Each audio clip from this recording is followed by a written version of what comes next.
No, why is no one watching my live stream? It's weird.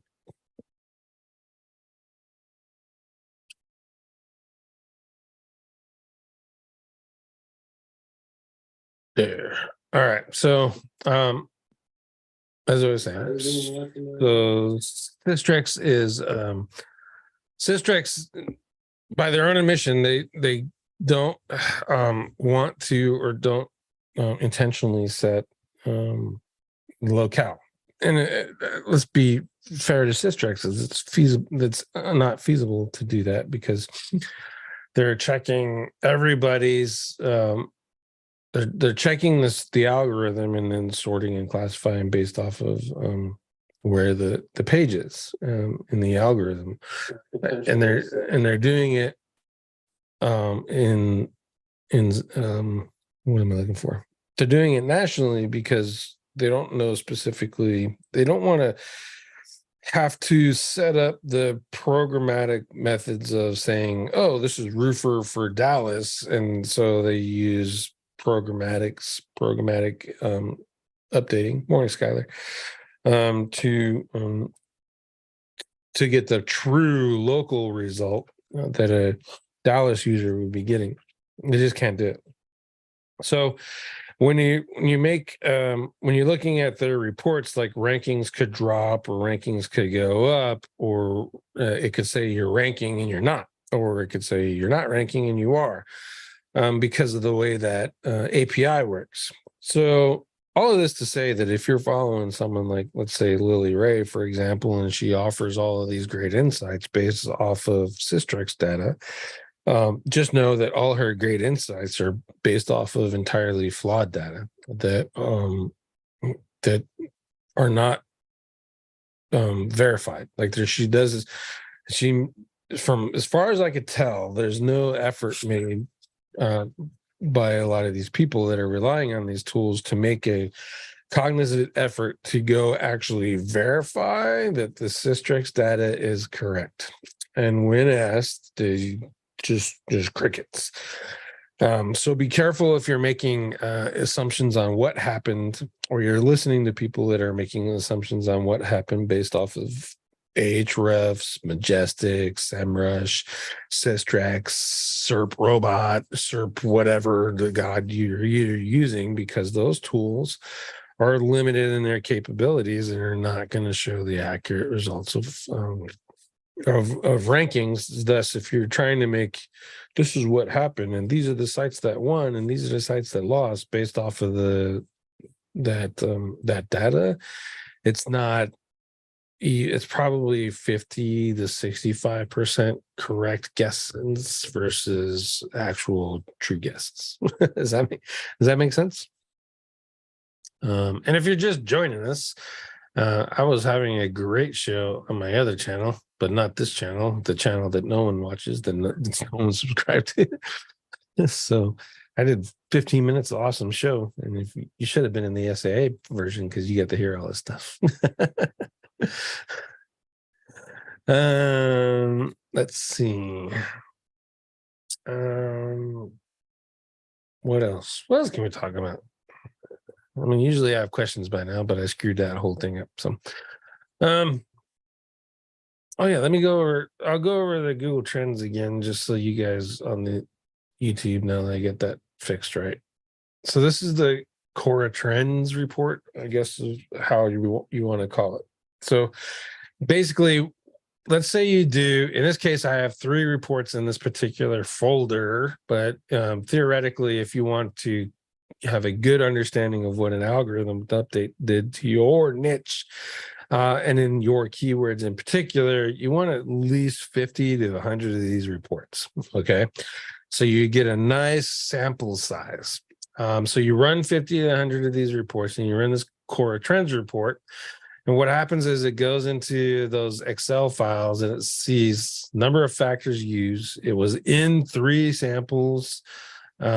So we want to classify it. Where did I click? There you go.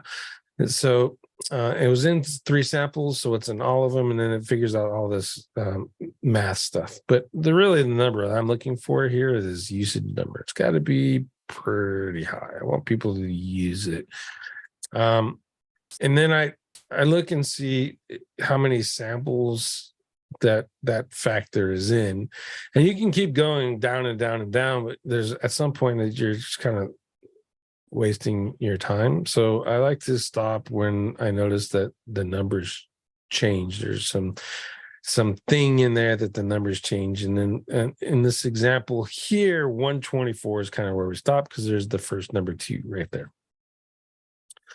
So if I'm creating a template, I'm going to start at 124, and I'm just going to go all the way up here. And all of these factors are going to be things that I try to address in my template.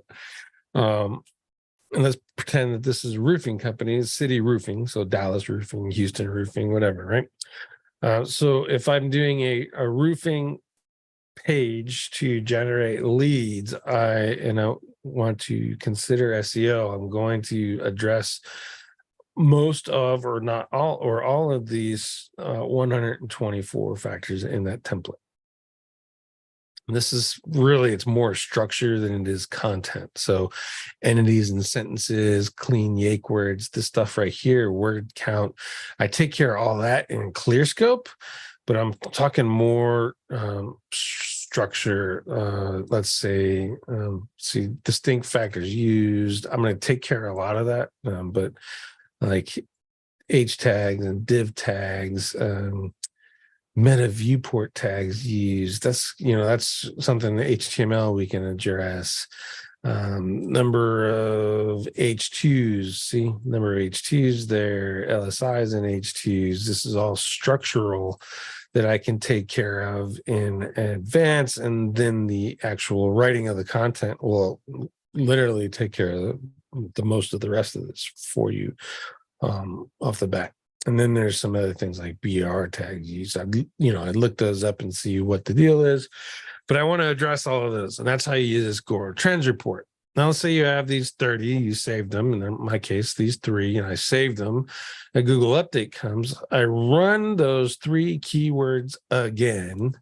I run a Google Trends report again, and then I can put them side by side and see what has changed.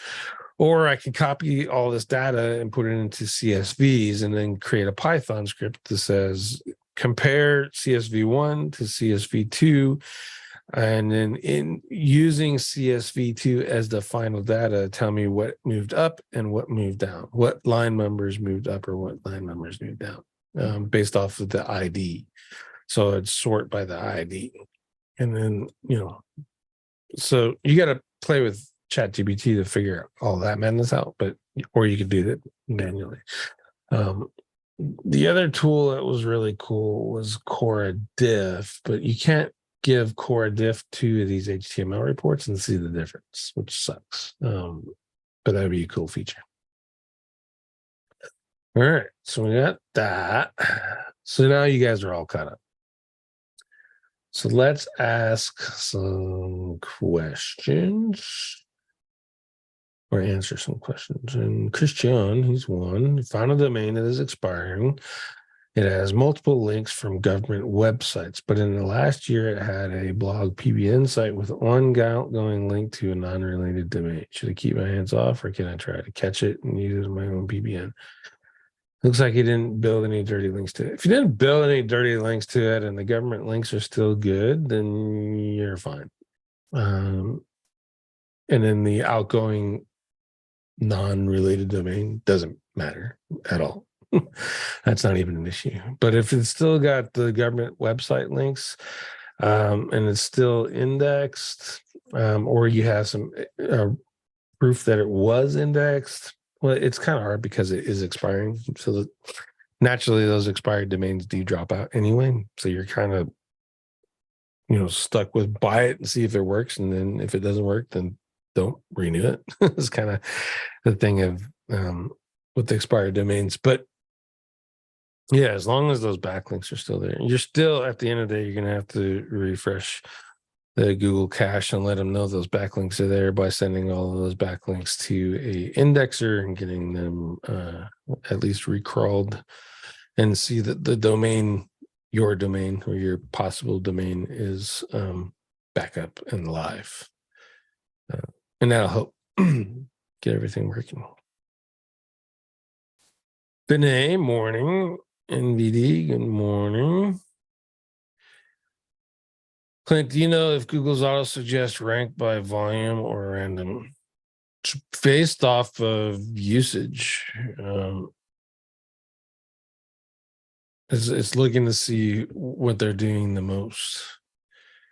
And it's fluid, so it changes with trends. That's why you can manipulate it, or people were manipulating it with the whole job application trick.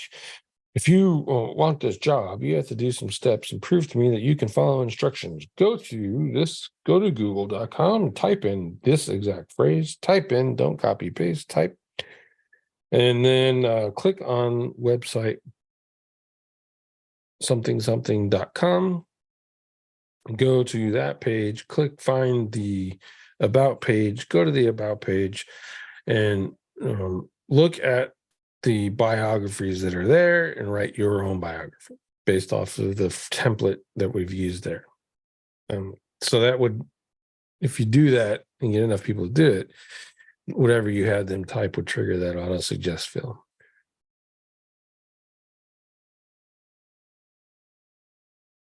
Euromaster, hello. Vinay, can you briefly talk about your process topical clustering? Not really. Topical clustering is siloing, just renamed at the end of the day. Right. So even if you go super nerd, I'm smarter than everyone version, would be the one that Corey uses, right? So his topical cluster, let's say his Visa site that he showed in his course, the idea of his topical cluster, he's going to do pages, so he had his Visa site. Here's how you get a Visa. And then his topical cluster that he showed in his course was writing pages about the economy of Germany and German XYZs and questions and answers and all that stuff, right? So that's one version of topical clustering. The other one would be answering questions. So, and you guys have seen all those tools that take the PAAs and then pull all those questions, and then people try to create questions from them.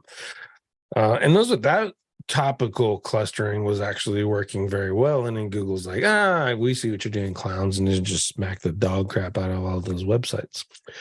So now you go back to what the original fundamentals of basic SEO are, is siloing. So you find a page about, prompt engineering, and then you find some subtopics for prompt engineering. You write content about those, and then you interlink those together, ergo creating a silo, and now you have a topical cluster about prompt engineering. And you can follow that rabbit hole down as far as high as you want to, based off of your intent. And it's the same for everything. So, topical clustering, it sounds cool because of the AI, but, the first natural language processing artificial intelligence tool was actually created in the 1960s. So, and it essentially was a collection of questions and answers, and it matched your question with the most likely question that a typical person it was given, and then it gave you the answer to that question. And that was in the 60s, right? So now these natural language stuff is obviously more advanced now, but at the end of the day, this adoption from silos to keyword clusters to topical clusters, it's all the same bullshit. You're creating related content to your primary money page. So if you're doing an affiliate website about RC drones, for example, drones, and aerial drones for photography, which be really far more niche down, you would expect to have a couple of topical clusters or a couple of silos. One of those silos would be beginner drones, intermediate drones and advanced drones, right? And then the other side of that website would be beginner photo equipment, intermediate photo equipment, and advanced photo equipment. And then the primary silo would be all about tips on how to combine those two pieces of equipment to get better video footage or better aerial photography for images out of your equipment. And in doing that, you have these three distinct silos: photography, drones, and then the information will put it all together. And now you can interlink each of those distinct silos together and build the relevance of the topic. Now you're a drone photography site with how-to stuff. And it's all siloing. So I mean, the new people, you get to come in and learn about topical clustering. But if you're an old person and you've been in this industry probably, I would say 5 to 10 years, topical clustering should be the same to you as doing keyword research, building silos out, relevant silos, interlinking them, and showing that your website is related to that topic. And that's what topical clustering does. Let me share this screen. You guys can see my frozen head, so you can see the questions. Christoph, old site ecom has lots of antique and bespoke lights, custom lights. I fucking just say custom lights, bespoke lights. Ranks well for image searches. New site being built, different backend. Should we try in 301 redirect individual images? Theoretically, if your CMS will allow it, I wouldn't even change the URLs of the images. The file names will still be the same theoretically. So unless your new content management system doesn't or manages images differently, I would try to keep the images the same, because you're just going to screw up the rankings of those that you have in those images. If you have to change the URLs, then you have to do the 301s. That's your only way, and you're going to see some losses, temporary though, from the 301. But again, they will be temporary. But if you have the image searches and you're getting good traffic from them, then you want to preserve that.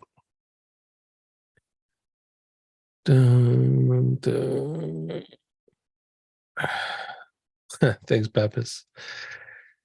Creepy industry at times. Yeah, it's true. Transcon is nuts. As a matter of fact, this is kind of the industry that we're in. I had this guy, and you guys all, I've said it before, like Facebook, LinkedIn, whatever. You reach out to me out of the blue. Hello, friend.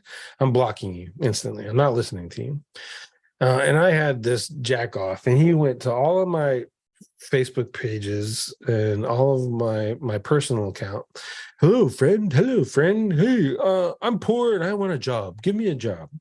And I just, I blocked him, ignored him. And this toolbox goes to my Facebook page and leaves a negative review. He's a scammer and he hacked my site with multiple spam accounts. I don't even know what the point of hacking a site with multiple spam accounts. Once you're in, right?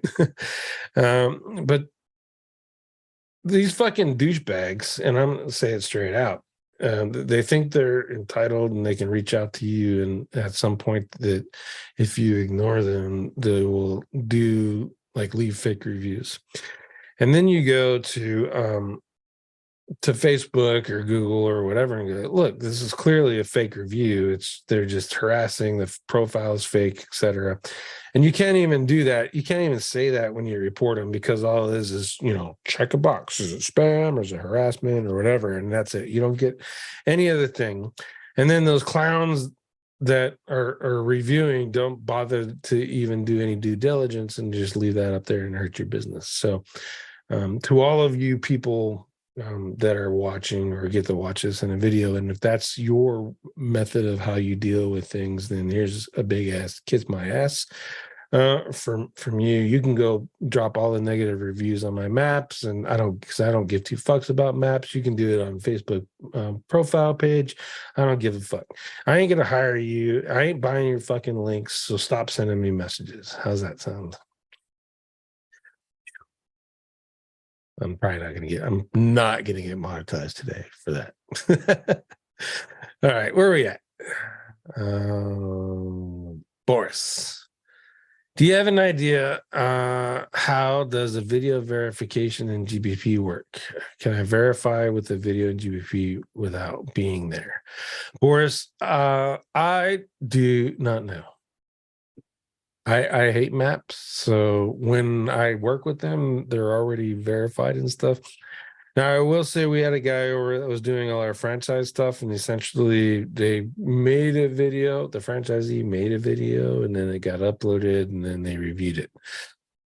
So depending on your creativity and video skills, in theory, you can manipulate a video and update it. I will tell you that there was a guy, and this is, I think Google just does this every couple of years just to scare people. There was a guy in the US, he was offering videos verification, and he's doing creating GBPs and doing video verification, and he did it enough with the same set of tools and stuff in the background, etc., that the Google built a case up for him and is suing him. So now, do I think that that's going to go anywhere? I think that was more about, we want to use this as a way to scare people from creating fake GBPs than it is about the money, because obviously Google doesn't need it. And two, the guy was in the US, and three, he was, out there saying his method, and he just figured it out. So I think after all of that said, there's probably a way to do it. I will also say that most of the people that I know that were doing mass map stuff stopped fucking around with verifications, and they just hire it from people that have already figured it out. So if I was going to get into maps for lead gen, I would not build one damn map. I would pay someone else $200 a map or whatever they're pricing it out this way today, and just buy them as I need them and save myself the drama of that whole verification thing. That's what I would do. SEO Plugins, semantic mastery syndication question. I want to publish 3,000 blog posts, syndicate them all through 25 different web videos. So in theory, I generate 75 on the website in 24 hours. Is there a way to do this risk-free way? First off, now 30,000 blog posts, and the RSS feed wouldn't keep up with that. And then the if this then that or whatever syndication tool you do wouldn't publish all of those to your web tees. It wouldn't push them. It sounds cute, but it won't push them. So you probably get a third of those, if you're lucky. Less than a third of those blog posts would get links from the web tees via an IFTT or what is the other one? Zapier content ring. So don't do that. If you're going to do the 30,000 blog post thing, schedule them to be published out maybe 10 a day, one every hour for 10 hours, and then your Zapier and your IFTT will catch up. When you do the math on that, it'll take you a couple of years to publish 30,000 blog posts. Yeah, don't do that. I don't know how to be any more clear. If you're publishing that much trash, I don't know what you expect to get out of it other than having a whole thing of trash that you say, look, I got 30,000 blog posts, and maybe 15 of them are actually traffic generators and the rest is just trash. And Google's going to figure it out and just de-index the site. So stop making those trash websites. How about creating a post with a blog page or a blog website with 30 decent, well-edited, you can use AI or real-world content, 30 real-world targeted articles, find out and then get those to rank and get traffic that way versus 30,000. So I'm totally against doing those posts, those kind of websites. It's just garbage. You can obviously, if you have a website for a long time, you're going to get to 30,000 articles. But at that point, you're unpublishing and updating articles, and you're looking at your analytics, and you're looking at Search Console, and you're finding, keyword opportunities that you didn't think of when you originally created that piece of article and stuff like that. But just making 30,000 articles that, and no doubt, are written probably by AI. They're all probably junk. You're going to see a little bit, and then what? Then what? How do you find your question of the day to answer? I find those typically in Reddit, in the big SEO and SEO Reddit subreddits. Occasionally I'll see something in Facebook groups that I might use, like if a Signals Lab or something like that, and you see that they're getting just horrible answers, then I'll go get them there.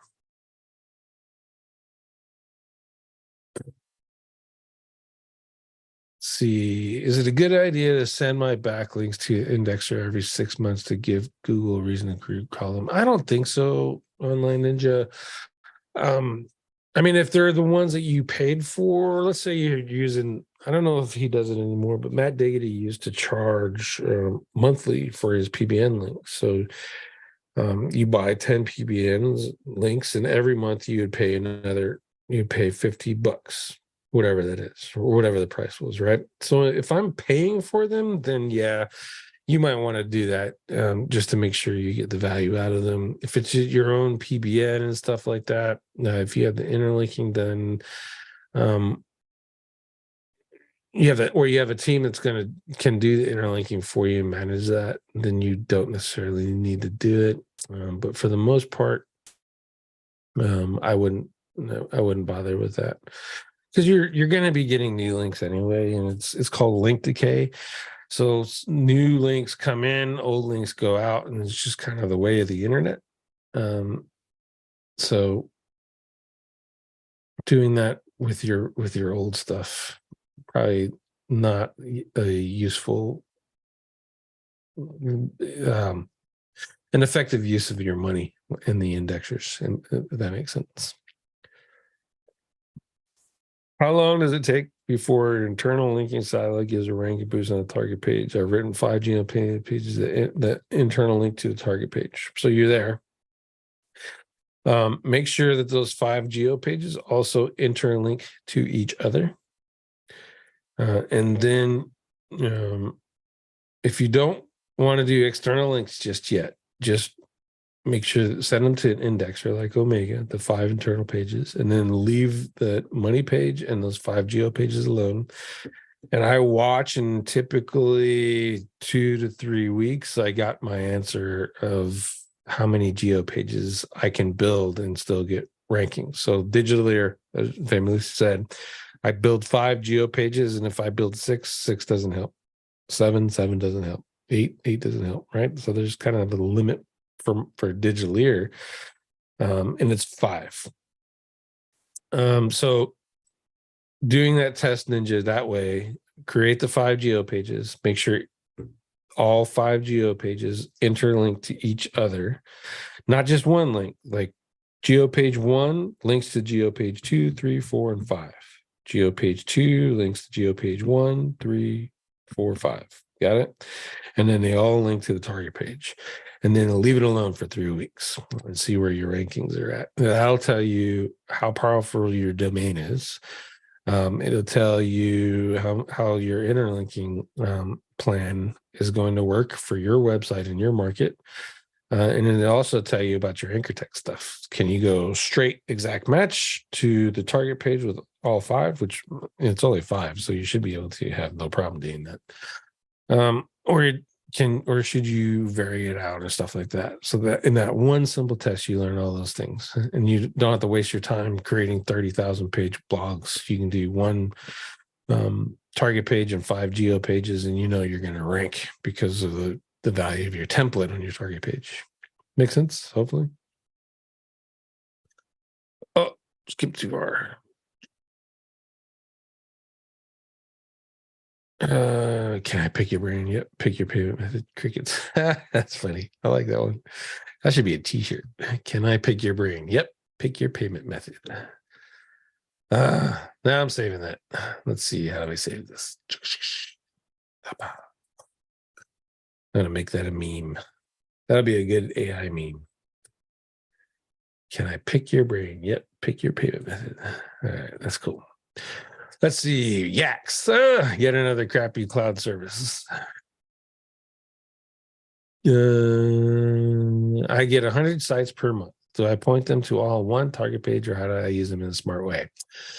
So using Yaks, the 100 sites, if you, let's say you have one target page, you have 100 sites. Theoretically, you could create, using each one of the clouds, create a tier 1 from each one of the clouds to the target page, and then interlink each one of those together, just like you would with the Geo Pages example. And then you could use the rest of those to link to the tier 1s that you just made. The trick is the anchor text. If you're in SIA, you have my anchor text map. Where you went to Digital Underground, you have my anchor text map. If you haven't gotten to any of those, and you're out of shit out of luck. But your anchor text will pass on through, and so you can use those 100 sites that you have access to in that Yaks account to push relevance up through the anchors. Or get more target pages. Or another good one is get a system that you can prove without a doubt creates rankings. And it's not Yak specific. Yaks is just a tool that helps you execute a thing. Find a way to an interlinking system where you can interlink those sites and maybe build 1 or 2 tiers, and that'll cost you, let's say 10 plus 30 sites. So you create 30 of those sites, right? And then instead of going out and buying links, trade them. So I will give you 30 niche edits on these pre-existing created websites that already are indexed in exchange for one link from your website. So they're getting 30 to 1. And that's a good deal for people, right? They don't have to do any work. You do the niche edit, it's there. You can trade that stuff too. So that's kind of how you get the money, your money's worth from a software like Yaks. If you're not using Yaks a lot, though, I recommend Victoria's course and learning how to use CyberDuck and just build those things yourself. You build single page HTML templates versus websites, and you get more value for your money, especially if you're not going to use Yaks consistently.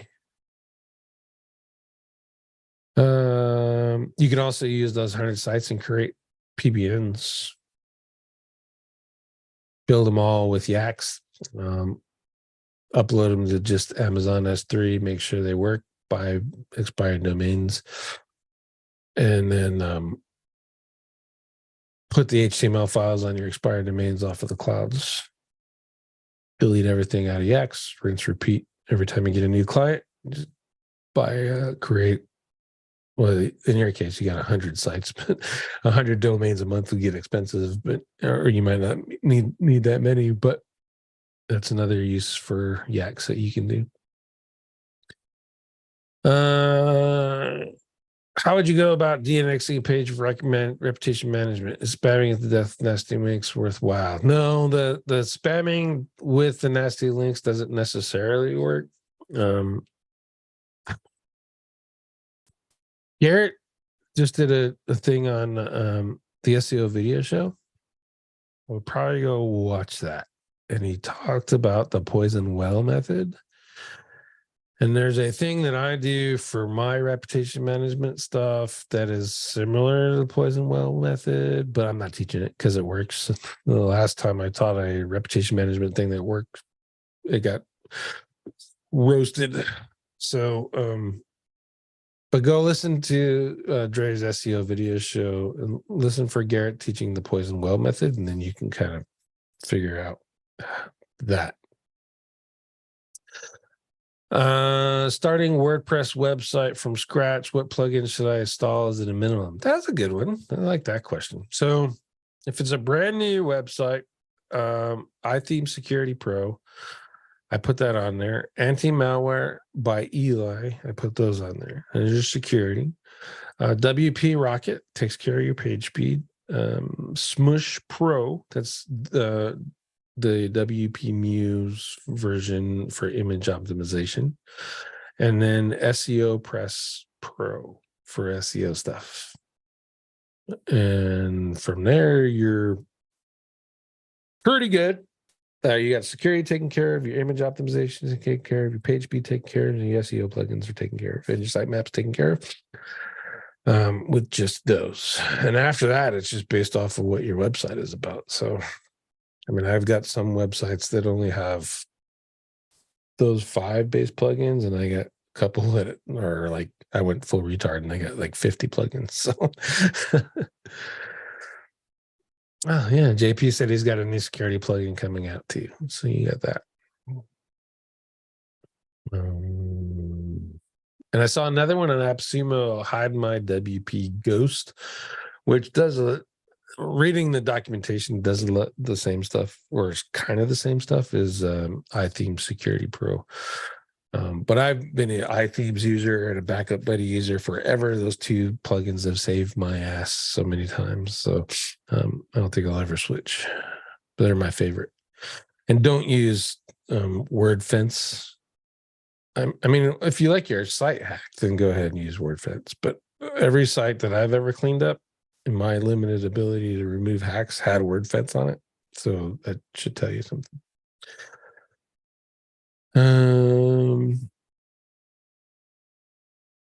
What is the most...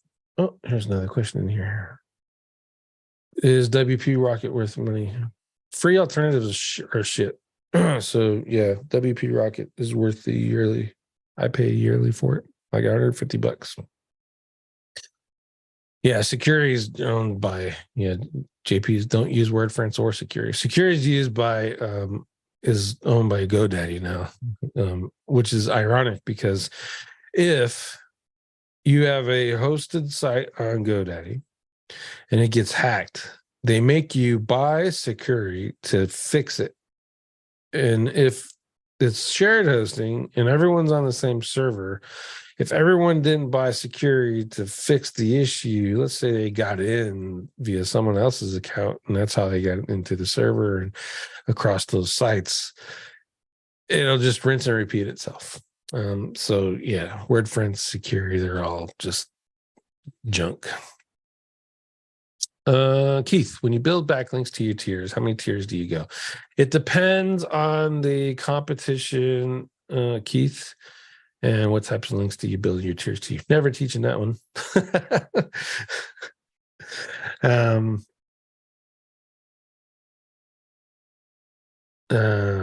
But on the how many tiers you go, the answer is really in the competition. So I know someone that uses my link building tier method and follows the plan of the anchors, which is really the value. Not where the links come from or how many or whatever. It's the anchors. He stops at tier 2. He doesn't have to go any farther than that because the competition in his niche doesn't need it.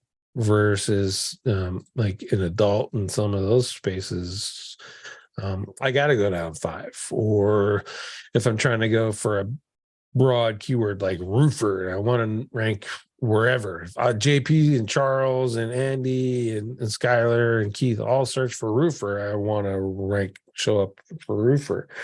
In those cases, I would have to go all the way down to tier 5. But what types of links do you build to your tiers? All kinds. How's that sound? As you go down further, you don't want to be spending money, though. You know what I mean? So, well, in regards to, like, you don't want to be buying guest posts and niche edits and all that stuff beyond tier 2. Tier 3, tier 4, tier 5, you need to learn how to use SEO tools like SEO Autopilot, GSA, Ranker X. Matter of fact, playing with Ranker X right now. That kind of stuff, not money stuff. You don't want to be spending $150 at tier 5. Makes sense, Keith? Hopefully. Andy, how long does a page typically take to rank for the main keyword? Months on an expired domain. I mean, how long does it take to get to the moon riding a bicycle? I don't know. So,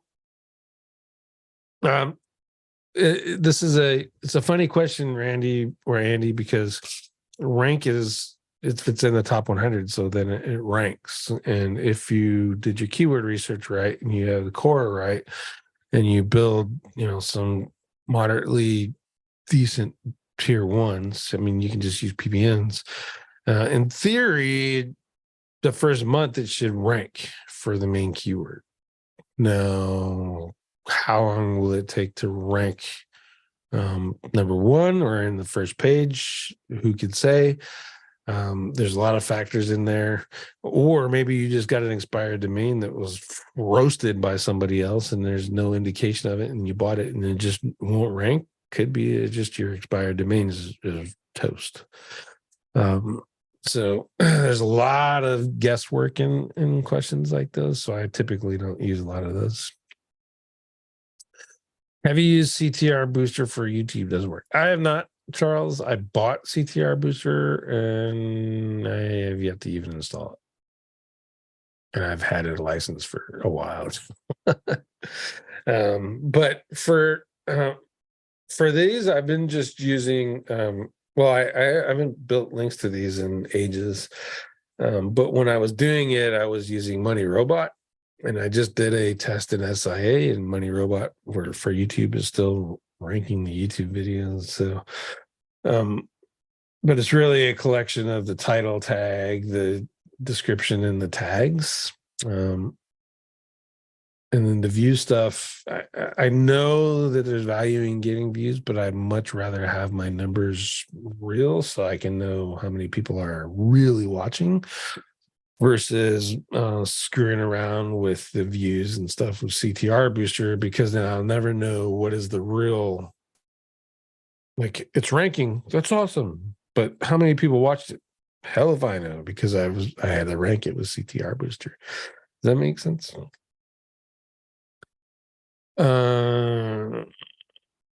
Best way to get featured snippet schema. Featured snippet, the new one is this is the chat converse. This is the one you want to get. Can't generate AI over. Check it out. That's interesting.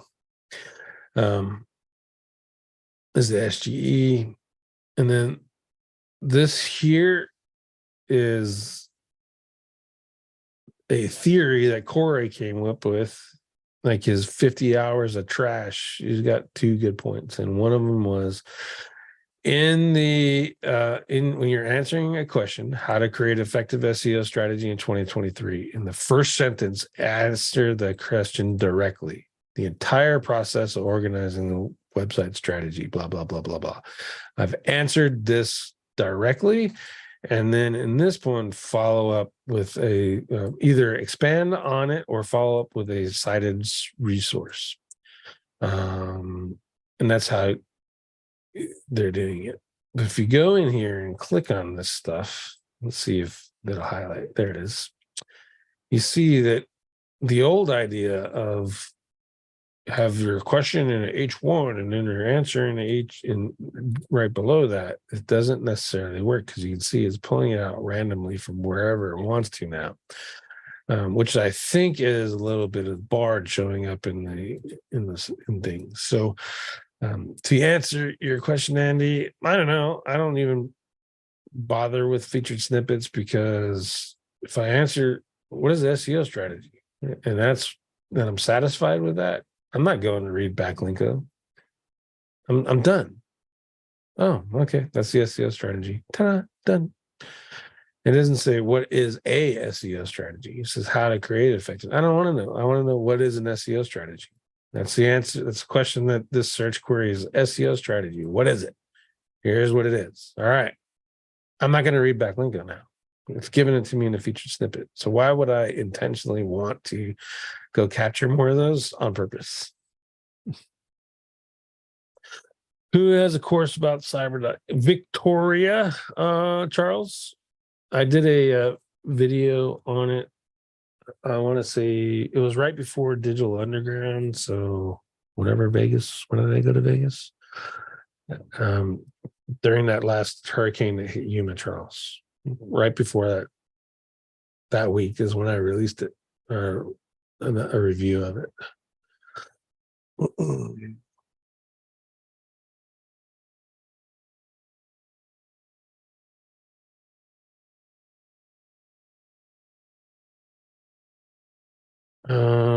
It looks like that's it. Any more questions? I think I'm good. Stop sharing. No more in the chat. Cool. Well, YouTubers, I know I missed out on the first 15 minutes of me blah away. Yeah, August 20th.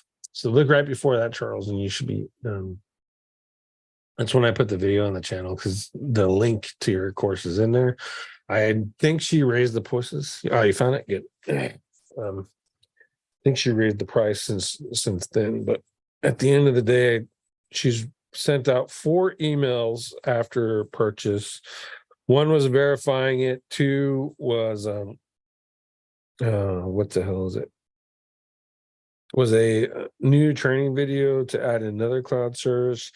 And the last one that she just sent out was 2 other sites that you can use with your GitHub that you upload on with CyberDuck to GitHub, and then GitHub pushes out to these other 2 things. And then from there you can build tiers that way, which was pretty cool. So she is updating it. The short version is, I mean, I don't necessarily agree entirely with all of her like use this template and all this stuff. The value for me is I can get all those same cloud sites that I got in Yaxt, and I don't have to pay for Yaxt. I can just use CyberDuck and build those cloud pages the way I want to. And then on top of that, all the tools that I pull from HTML files and all that stuff, I can send it all out with CyberDuck. So it solves a bunch of problems for me. So that's why I like that. Will SGE kill affiliate SEO? Only to affiliates that suck. That's a short version. SGE is going to be another featured snippet thing. I mean, those people that have already had access to it, like me, for example, I can tell you that when I do a Google search and I see SGE there, I ignore SGE and go straight into the search results because I'm tired of reading it. So I get banner blinded to it. But affiliates that create 30,000 page websites, affiliates that don't spend any time whatsoever beyond just creating AI content and just throwing it up and thinking that they're good at that point. I mean, those guys' days are numbered. Not because Google's smart, but because people that are smarter will actually optimize that content, update it, etc. And that's how it'll go. You too, Skylar. You have a good day. Ninja Media Lab. What'd you take on the latest Google update? That was the first 15 minutes. You guys missed, didn't you? The SIA guys that are in the Zoom, they get to hear my rant on the Google update. Short version, I didn't notice anything because it didn't hit our websites in any meaningful way, up or down. And I also didn't have any Quora reporting to do the summaries of niches that I used to do for SIA, because the Quora software doesn't have an automator anymore, and Ted is yet to release the Quora script thing that he was working on like a year ago. So just not feasible to run those types of reports and do those summaries anymore if you don't have the data. So I would just look. If your sites went up, go see if you can figure out why. If your sites went down, go see if you can figure out why. But at the end of the day, don't listen to anyone blah about looking at SEMrush or Systrix keyword rankings that are based off of entirely flawed data, which those guys will tell you with a legit reason why, because they're all based off of national searches. And there is no localization, and so their ranking is a representation of what the API found, not necessarily what is in the search results. And quite often, the rankings are wrong in all of those tools versus a legit search with a rank tracker that does localization, etc. So, and that's the data that those people are passing out. This is what went up and this is what went down. They're basing it off of that flawed data. So I would just ignore it. You need to get yourself a tool that allow you to do some data collection. My preferred is Quora. You can use whatever the hell you want. I use Quora. And then figure it out for your own keywords and stuff. And then so when someone says what happened in the algorithm, you can go, I don't know, and play dumb, or you can go, well, in my market, I saw this. And then the smart people that are listening to you will understand that just because it happened to Ninja Media Lab doesn't mean it happened to Skylar, doesn't mean it happened to Charles. Doesn't mean it happened to me or JP. Complete unique things could happen via an update. And if any of these on-page tools, Pop, Surfer, Core, or whatever, haven't taught you anything, is the Google algorithm is different for every keyword. The standards to rank are different because the quality of the content is different. And so to just blanketly say, do Google update, put more Reddit posts and Quora posts in all the search results. I mean, it's a false impression of what actually happened with that update, because it doesn't necessarily mean that happened to you. And you can go adjust for it and put more user-generated content on your website, which was that implication is, and fail miserably. So there you go. That's my take on the latest Google update. With that, thank you all for coming. I'll see you next week, and hopefully I started on the right channel this time.